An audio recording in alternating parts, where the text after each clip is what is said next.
Do you know what we used to tell our kids? We used to tell them when we would swim that if they peed in the pool, they would grow a tail and everybody would be able to see their tail and know that they peed in the pool. This is On Call. Else it'd be really cool to just wear scrubs all the time. Then you don't have to think about what you're going to wear to work. That's awesome. We're here to answer your questions. We can sit down and discuss them. Wait, I gotta go. I'm on call. Wait, you're on call? I thought I was on call.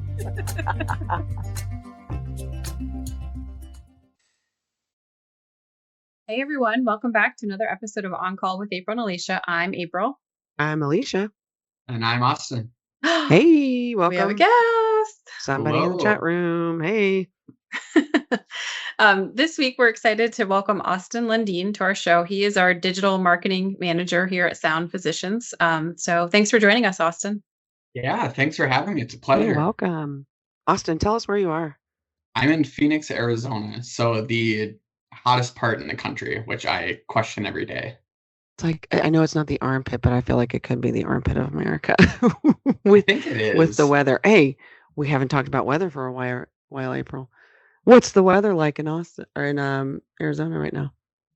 Today's high is supposed to be 112, I think. Oh my gosh. 112, no humidity, and blue skies. So yeah, you're asking for skin cancer if you go Oh, outside. yeah, what do you do? What do you do with 112? What do you do in 112 degree weather? What do you do?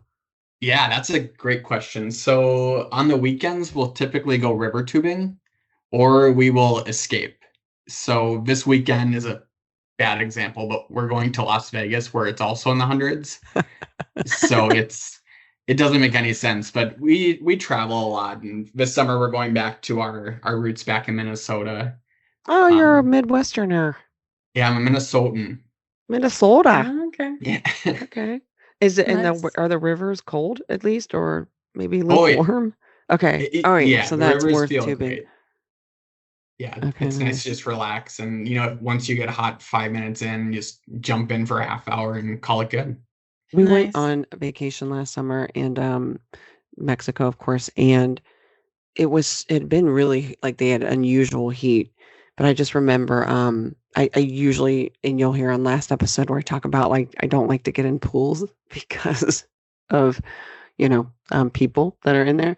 But it was so hot that I was like, I have to get in this body of water because you can't get in the Pacific where we go. And I jumped in the water. It was like a bathtub. It was so miserable. Like the pools were even hot. So I just wondered like if you can keep bodies of water, even rivers like that, cool down in that kind of temperature. That's nuts. Yeah, the rivers, like I said, feel great. But to your point, the pools here, we have a pool in our complex, and it's like swimming in a hot tub. It's disgusting. And It's not even refreshing. Like it's No. not. No, it's I was like, not not. only do And I not like the germs in here, I just jumped in here and got a mouthful of warm. yeah, Germy it's, Flora water. and Warm fauna. germy water. well, Sounds it's delicious. disgusting. And we've been having some like discolored problems in there. And I got an email yesterday from the HOA saying that they're closing down the pool for a few days because they have to put new chemicals in because of a urination problem. See what I'm saying? Oh, God. April Right. Perk. It's gross. What did I just say last episode? I know you talked about. Do you know what we used to tell our kids? We used to tell them when we would swim that if they peed in the pool, they would grow a tail and everybody would be able to see their tail and know that they peed in the pool. And so my we always kids said the water would change color. never We peed said in the pool. we put Haven't you seen chemicals in our grown-ups? pool that if you pee in our pool, you'll know because it'll turn blue or it'll turn whatever. But the reality is, it's not even little kids, Austin. It's adults. No, That's probably It's true. adults that are Yeah. day drinking that never get out of the water. Yeah, That's what I've never done that. reconciled with. I've never done that because I'm So gross. I'm too nice of a person to do that. I always am respectful. I'm too and- modest. I'm still Yeah. I'm like April's daughter. I'm like, I'm gonna grow a tail if that happens. Also, you'll never find me in the water. Anyway, all right. Well, what's going on, April? Anything new since last Not time we much. talked? No. Austin, what's new in your world? Nothing really, nothing much. Just work's keeping me busy. I've been excited to be on this podcast with you two for a little Yay. while here, and yeah, You shared a video with us last night that I want you to talk about. I did. Yeah, so I went outside and I was finishing up some work on our patio, and a little guy jumped off the door and landed next to my foot. And in the video, thank you, Post Malone, for adding the music to it, but it was a scorpion. So while I'm jamming out to some Psycho by Post Malone, a scorpion landed next to my foot, and Oh my God. I stared at it. Of course, took a video before I sprayed it, and now it's just hanging in the rocks. What do you spray it with? So I used Raid on that one, but there's so many different chemicals down here that they provide in order to get rid of them. We've actually had a scorpion problem in our place, unfortunately, where last summer I got stung because I stepped on one in What our happens when you kitchen. get stung? So technically it's almost like a bee sting, just times it by 50, and it hurts for 72 hours. But last summer when I got stung, it was weird because I stepped on it with my left foot, and then my whole left leg would shoot with pain, and Oh, then it would go away, and then like 10 minutes later it would come back shooting with pain. And I had called the doctor, and he had said that it's actually not too much of a concern anymore for folks down in Arizona. So they don't really make the anti-venom anymore, only for snakes. Hmm. But he just said to Snakes. elevate the foot, tough it out. Yeah, snakes, that's a conversation that's I was always going to say, we terrifying. might have to do a whole nother April. We might have to bring him on surviving the wilderness conversation or something because of what I know. we just talked We can do it about. after my trip. I'm going to take pictures of all the things I see on my trip, and then We we might can have do to, an 'cause episode. I just, Austin, I'm trying to understand why people want to live in these areas. Scorpion. ugh. Yeah, I don't know either. The winters are great here. It's just the summer months where everything starts to come out. Then we struggle a little bit. But that's why we So you travel. have an infestation issue with scorpion, but Yeah, well, they're we not did. as venomous as we think they are, or is it just Right. this particular type of or species or I think, yeah, I think it might be the species. So the Ugh. ones you actually have to watch out for that I learned my lesson the hard way last summer is the babies. So the babies are more venomous and their stings are a lot more painful. And I was just lucky enough to step on one of those guys last summer. and is that what you're saying? Is that when you get an antivenom though? Was with the You babies or no? can, it's kind of going back to the bee reference. It's essentially if you're allergic to it, Okay. then obviously you're going to want to go in. If you look down and your foot's the size of a football, that's probably not a Oh, good sign. yeah. But otherwise, if it's just shooting pain, which is what I had last summer, you just kind of deal with it. But my mom was here at the time, and we had dinner reservations that night, so it was the worst dinner I've ever had in my life. It was Oh. it was so uncomfortable, but Oh, I Your toughed mom it was like, out. let's go back to Minnesota. I got to get my Yeah, son out of right, here and we'll go back to Minnesota. right. Well, I think we did the next week for a few weeks just to escape, but Bless your not heart. fun. Arizona's beautiful though. Don't get me wrong. I love it. Mhm. It's I don't like your wildlife. Sorry. I'm right there with you. It's, Flagstaff is the best city in my opinion down here. I And do like Flagstaff, kind of hippy dippy. right.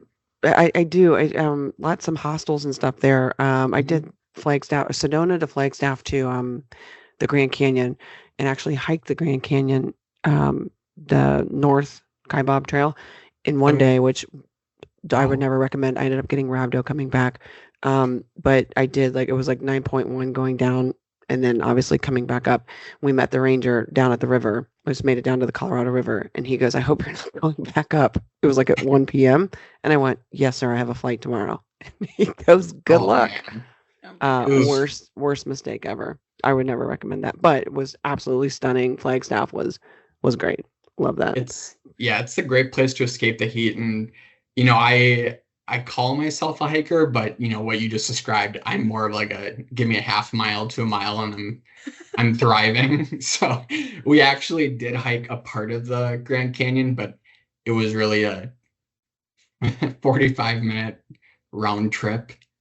So it was Okay. nothing to the extent of yours, but we love it up in Flagstaff. The beer is great. It reminds us a lot of Minnesota with the tall pines.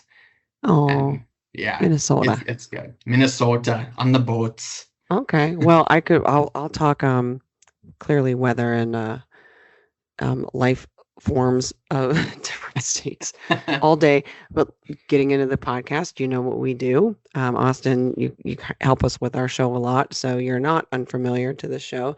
We do a segment that we call Let's Break the Ice, where we're just going to ask you a few questions, kind of lean into some things before we get into the meat and potatoes of what we're going to talk about with you today. So I'm going to go first, April, if that's okay. Sure. Alrighty. So my first question is, if you could describe your life right now with just one emoji, what emoji would it be? Oof. I would do the probably the face one with like the little tear above the eye. The Or anxiety one, like the anxiety one. the panic emoji. I would say that. Okay. All right. Yeah. And if you want, do you want to tell us why or no? I think, I going back to the scorpion conversation, I'm not afraid of them anymore after last summer, but last night it was kind of, usually when they're inside, they're dead, or they're in a garage, they're dead, but this one was alive and well, and that was the first I had seen of that, so I would say that that's probably a good indication of the emoji. Mine would probably be a coffin if I were you. Coffin. No, just kidding. Okay, AP, it's up. Okay. What is your favorite? I always ask something about food, Austin. So, what is your favorite junk food that you eat? Junk food that I eat, I would have to say, I think combos. Okay. Yeah, so my wife and I, like I was saying earlier, we travel a lot, and wow, excuse me, her Puberty. yeah, I know. Ugh. 29 going on 15. Her go-to is combos. So any, trip that involves a plane or a car, she's always snagging those, and I find myself eating 3/4 of the bag and then her getting mad at me about it. So I'm gonna go with combos. Okay. Any flavor in particular? Good question. The cheddar cheese. Oh, I do like those. My husband's a combos guy too. Like if we're on How do road you trips, eat the he'll get combos, guys? How do you eat them?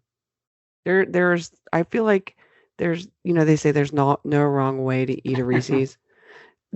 I'm curious how you eat a combo, because I've watched people do these differently. Some people pop them right in their mouth. Some people crack them in half and kind of take the cheese out. Some of them suck the cheese right out of the middle. I pop them right in. Yeah. Well, for me, it depends on the mood. Like if I'm starving, those suckers are just going right down the tube. There's no ifs, ands, or buts about it. But if I'm not too hungry, then I will take my sweet time just breaking off the shell. But I don't. How could someone suck it down though? 'Cause isn't the cheese? My kids will sit there. So with the pretzel ones, they can't. But there's cracker. They have the cracker combos. Oh, I've never and the had the pretzel cracker ones. I've only The had the cracker pretzels. combos, the cheddar. The kids will put them in their mouth, and they have contests to see who can suck the cheese out of the middle. Oh wow! Interesting. And you can Very hollow them interesting. out. I know. Huh. This is Dang. what you do when you're bored, Yes. or when you're a parent. That too. Okay. All right. Moving on to my next one. If you had to describe your personality as a flavor, what would that flavor be? We were actually just talking about this last weekend. I would say spicy. Okay. Like Tabasco? Tabasco. Yeah. Or Okay, a tell me Tapatio. more. I think. Ooh. Yeah. I'm a nice guy overall. And I always seek the best out in people, but there's some instances where, something might irk me. And when that is, it's kind of like, oh, Austin gets a little spicy, like a little not aggressive, but maybe snarky. Yeah. So I would say spicy. Tapatio though, for sure. Gotcha. I'm on Note board. to self: don't make Austin mad. Yeah, That's right. Or he'll Turn be into Carolina Reaper. We'll be heading on that flavor next. Yeah. Careful, folks. Okay. Hey, All right. Last one. What is the funniest or most bizarre job that you've ever had? Or random, more random job. Yeah, so I was actually once upon a time a landscaper / greenhouse attendee for a place back in northern Minnesota. My dad and this gentleman, they owned a corn maze, and through the corn maze, the company, I actually had a summer job there. So you could find 16, 17-year-old Austin in the summers watering flowers and going Wow. out and laying Interesting. sod. Yeah. And now I'm in digital marketing. So How the tides have turned. right? You're Absolutely. also in Arizona. Yeah. Who wants the landscape and scorpion? No offense. Anyway, No, it's fine. I mean, if you want to come here and lay down some new rock, that's what I'm saying. Good job. But right. yes. All right. Well, that's good. Yeah. All right. Well, I guess we'll get down to business. So, the reason that we had Austin come on today was we thought so. As healthcare professionals, we are, doing a podcast, and we are, using social media to get listeners and things like that. And so, as a healthcare professional, it's something new to some of us, right? And so, I remember even myself getting on LinkedIn and all that stuff. I was a little wary at the beginning and a little nervous about it. So we thought we would bring you on, Austin, and have you talk a little bit about navigating social media when you're in a professional role, and how you would do that. But first, if you want to take a few minutes and tell us just a little bit about your story and your background. Yeah. So, well, again, thank you both so much for having me on. It's been a pleasure working with you both the past several months since jumping on board, and it's been fun to see how On Call has grown. So again, I We have had appreciate you fun, two haven't having me we? on. Yeah, What was that? I said we have had fun, haven't we? we have. Well, that's good. But no, I grew up in a multimedia based family company with my dad back in Duluth, and he taught me really everything I know about marketing up to this point, and he taught me and gave me a strong work ethic, as my mom did with her journey too. And I went to college. I got my degree in marketing and minor in economics, and I actually did an internship with the Walt Disney Company. And there was a situation where my whole life I had thought of going into the entertainment industry or entertainment side of marketing. But there is an unfortunate situation where I saw someone pass away in front of me who was on a Make-A-Wish trip. So it really opened my eyes to seeing what else is out there. And I was Mhm. introduced to hospice when my grandma, was on it 14, 15 years ago. But I I did more research essentially when I got back to my apartment, and then I called my dad and I said, I don't think I want to do entertainment. And then, a couple other things happened down the road, and I got into healthcare and started doing some marketing coordinating at a assisted living facility back in Duluth, and would do some different events with skilled nursing facilities, and eventually got into hospice where I was a care transition coordinator. And then unfortunately, COVID-19 pandemic happened where hospice, well, all of healthcare really, took a huge hit with burnout, and Yeah. it was tough. I mean, there is a lot of rough days with, patients on hospice, and it it made me realize that it was where I needed to be, just, being that person for the families. And I loved hospice, but then I wanted to try something new and I'd say bigger, which was, the hospital setting. And I was lucky enough to get this job as digital marketing manager. And now you can find me on our social accounts. I'm helping out with the website development and updates, our SEO optimizations, our presence on Google, our Google Ads, and the list goes on. But it's definitely been quite the adventure to get here, but it's something that I wouldn't trade for anything. Awesome. I Yeah. like that. I like that. So, and you joined Sound when? January. So Of this it's year. 6 months ago. Yeah. Hey, half year All right. anniversary. Okay. Thank you. Yeah. It means a lot. Yeah. Okay. So you've had a lot of experience in the healthcare just arena, it looks like. And my question for you is, what is your recommendation or your advice for any healthcare professional who is beginning to engage in social media, trying to engage an audience, like using that platform? What do you recommend there? Yeah. So, the biggest thing that I got back in college from a professor of mine who's still a mentor to this day was just always go in with a strategy. You, as a healthcare professional or any professional in general, you don't want to go into any social media platform, specifically a LinkedIn in this situation, with nothing. So, you want to go in, you want to make sure that you understand your audience, you're going to understand the messaging that you're going to be putting out. Because really, if you don't go in with a strategy, you might have content and good content for a month, 2 months. But once that starts to run out, now what? Your Right. account's going to go dormant, and then a few weeks are going to pass. You might start to see your engagement trickle down. You might start to see your followers trickle down.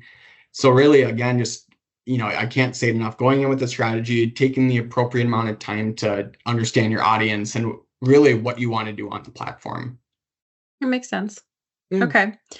I think that one of the strategies that I think I've used a little bit, and I know other people have, is sort of just trying to get your personal brand out there. And so how do you, like, what are best practices for that? What do you recommend for that? Yeah. So, the big thing is just showing your expertise. If, I'll use myself as an example for, where I've been with elf sniffs and hospice and now getting into the hospital setting, just going in and, showing what you know.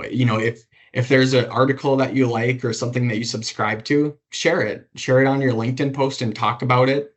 And, hopefully that'll start to engage some folks in some good conversations. The other thing is with that, talking about your journey, I love, I guess coming from my internship and being a marketer, we're storytellers. So I love taking the time to read the very long, heavy LinkedIn posts because it's usually a story about how a person got to where they are. And it's amazing. And then you look at the engagement on that post and, on average, mine average 20 likes, but those folks are averaging 4 or 5,000 likes and all these Yeah. comments. And I think also with that, like a lot of people shy away from those posts, like commenting on them, because maybe they're thinking, oh, this person's not even going to see what I post. But use as an opportunity to like, collaborate with that professional. And if that person doesn't respond to you, that's okay. Maybe someone else might. That leads to a connection or a message, a cup of coffee down the road if you're in his or her location. Yeah. You know, Makes sense. you just said that. It made me think. I was thinking of long posts that I've read, and there are sometimes when you say personal stories, like just depending on the content that gets shared, that like because the like button is a heart, in my mind, sometimes I feel like if I like it, I'm liking like the negativity of the story, or you know what I mean, or like the Mhm. trouble, the triumph, or the issue. So I do engage with posts, but I don't like them all, and that doesn't mean because I don't follow the content or not like the content. It's largely because sometimes I feel like it's I don't know what I'm liking about because maybe it's not a great story, right? Or it's somebody's personal journey and that's a bit of a struggle. I don't know. That's a Enneagram Right. 5 move for me.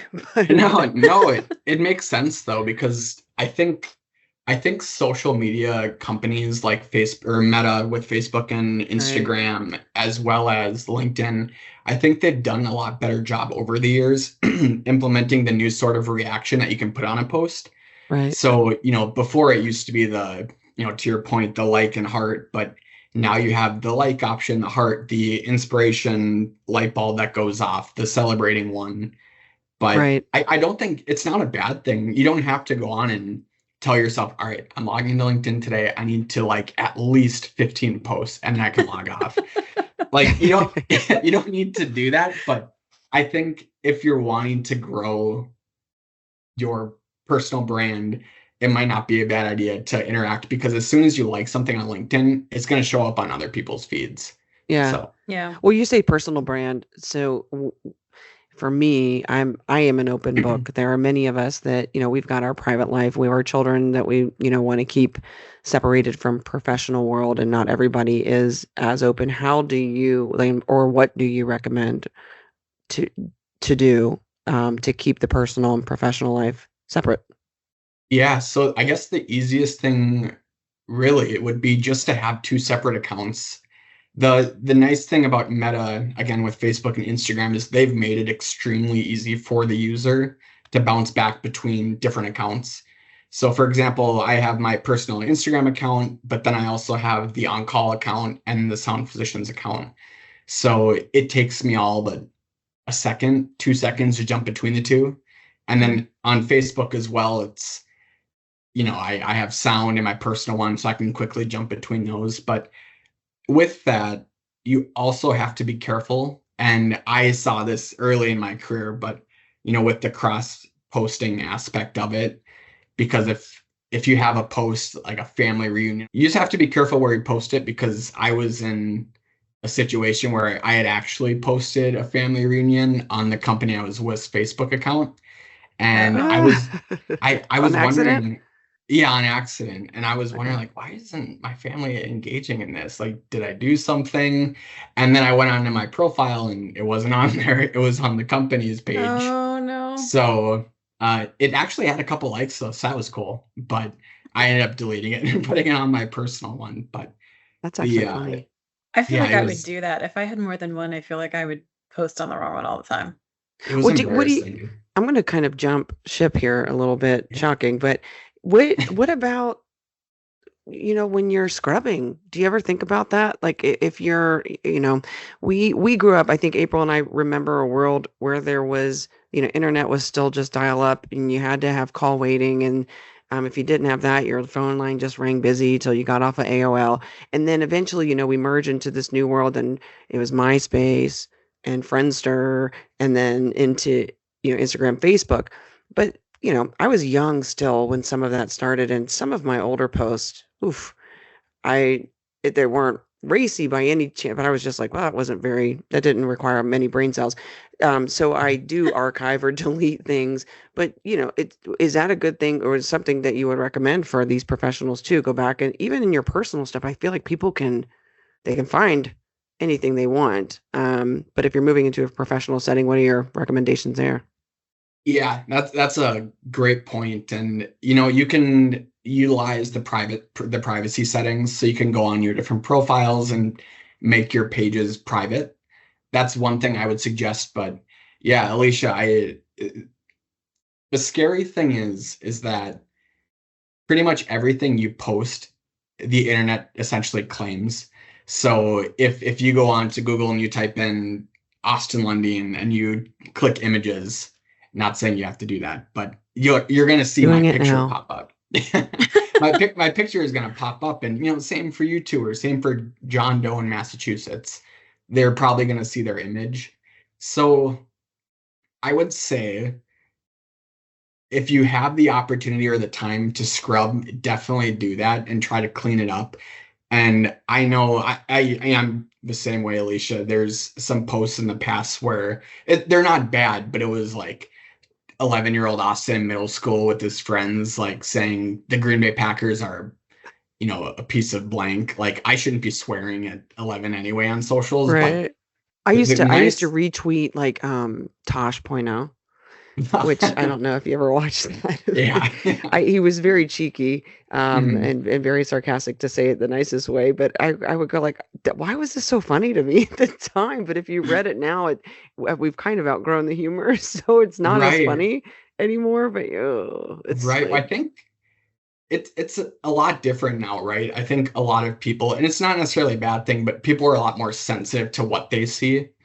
So it's going back 10, 15 years. And for Facebook, they provide the memory option where you can see posts from that long ago. And for folks listening to this episode, if you're interested in scrubbing and deleting old posts, Facebook provides a great option. So if you go on your memories and you see a post that you aren't particularly proud of, you can just go ahead and delete it. Hmm. But yeah, so fun I think fact you can there. archive them and delete. Mhm. You have two choices on Instagram.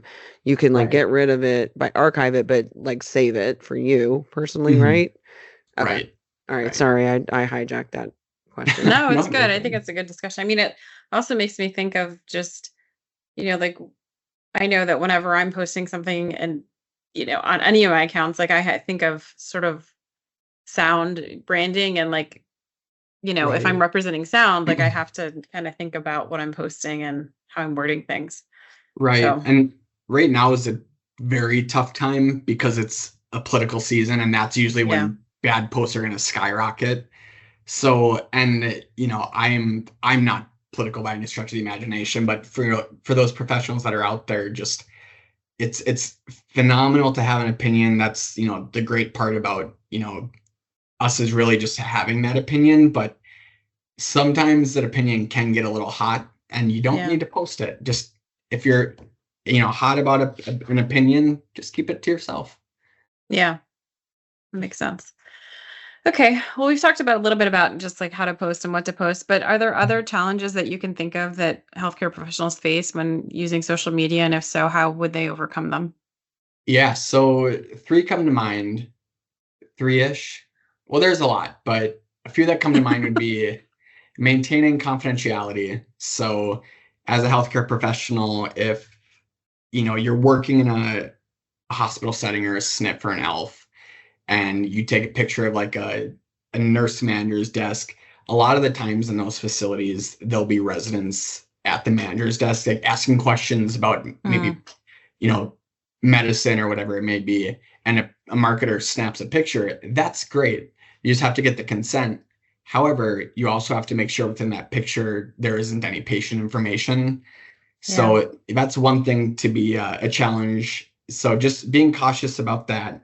The other thing too is time management. There's a lot of folks out there that, going back to my earlier point of if you don't go in with the strategy, you're going to have great content for a little bit, but then it's going to die off. And for time management, there are so many scheduling tools out there. I think LinkedIn has one now, Sprout Social, Facebook and Instagram, they have scheduling tools. So schedule out your posts, use the optimal time features that they have. I'm very much an analytical marketer, so I'll look at the data and then I'll kind of switch around posts. So just taking time to do that. And the other things are staying current with the trends and also dealing with negative comments. You're always going to see negative comments, and again, Just call them Yeah. trolls. yeah, and you can be respectful about it, or you can just ignore the comment, or um, if they get really bad, then of course you can hide the comment or block them. But those are a couple options. And then going to the staying updated with the current trends, I love, reading new blogs about the digital marketing world, especially now with artificial intelligence. And I think a lot of people shy away from that stuff, which I think can be a challenge. So just Mhm. taking 10 minutes out of your day and going into Google and typing in your role and then just clicking on news and seeing what's new. I think that's a good way to overcome that as well. Yeah. Okay. Makes Yeah. sense. Okay, so Austin, I'm going to pivot just a little bit here.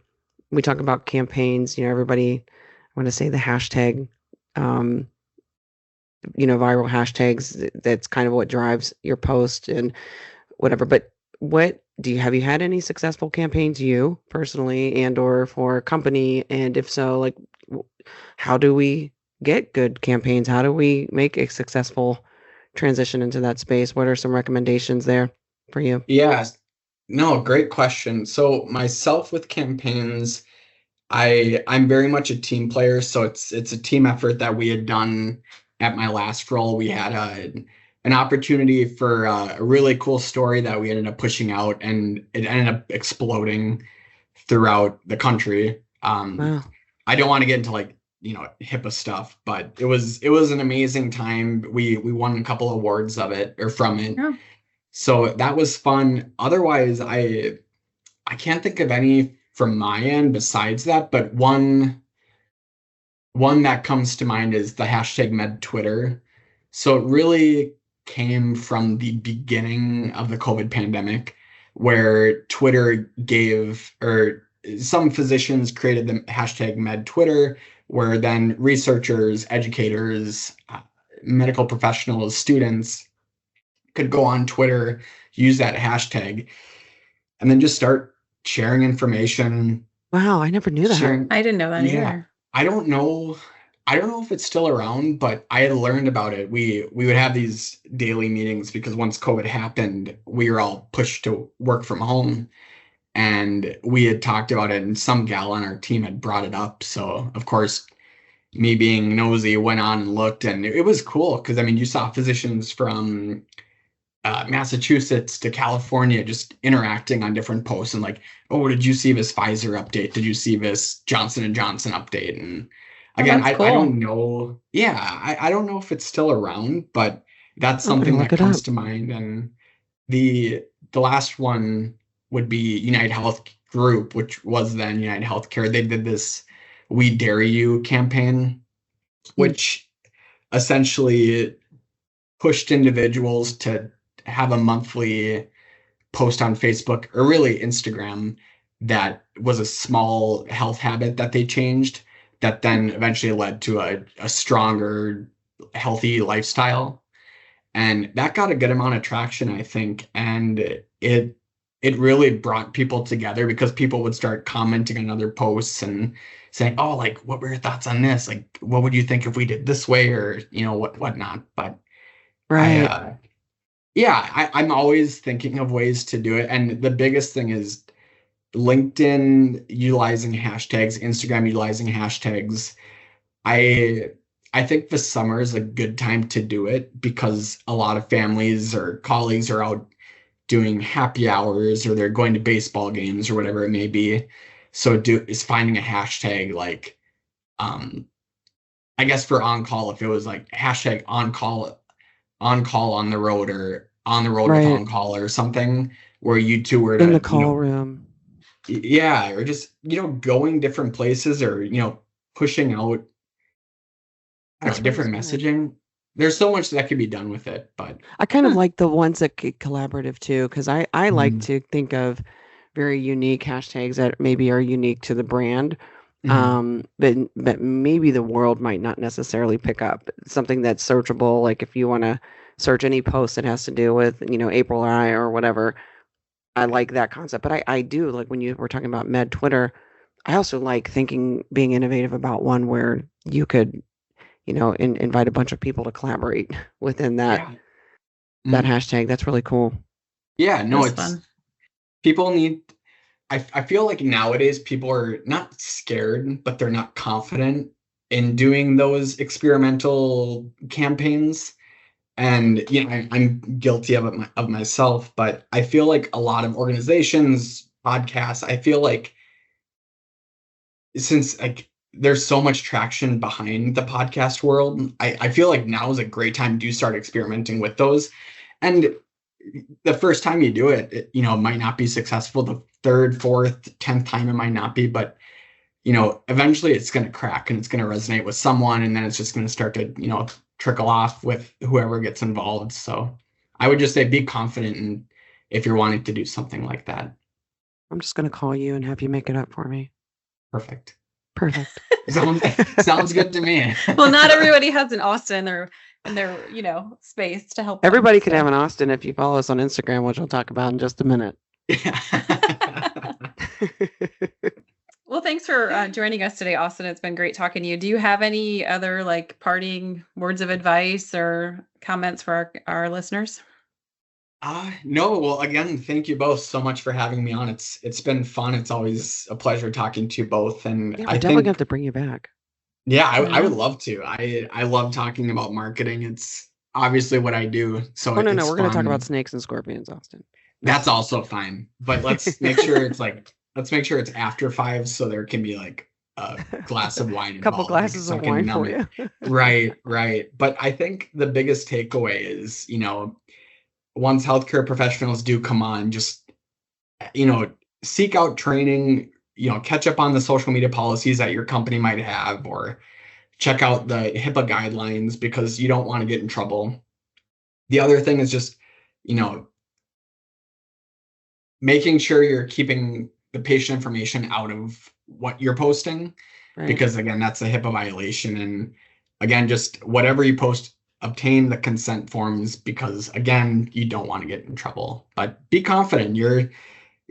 Consistency and confidence often leads to success. And if you're sitting on a post that you're not confident about, that post could have been the viral one. So just Right. go Yeah. ahead and be confident in yourself and see what happens. That's absolutely right. Austin, I showed you that TikTok during COVID when I was flying down an IV pole. I was trying to, and I didn't even know it was being recorded, but it ended up going viral, a couple million views. You're right. You never know when it's going to Right. go viral, and it's usually never planned. So always post. If you guys, anybody listening has any questions for us, but even Austin, as you know, he is the brains behind a lot of what April and I are doing here, please feel free to email us at oncallpodcast@soundphysicians.com. And then Austin has already alluded to the fact that he is helping us with our Instagram page, On Call with April and Alicia. You please follow us there.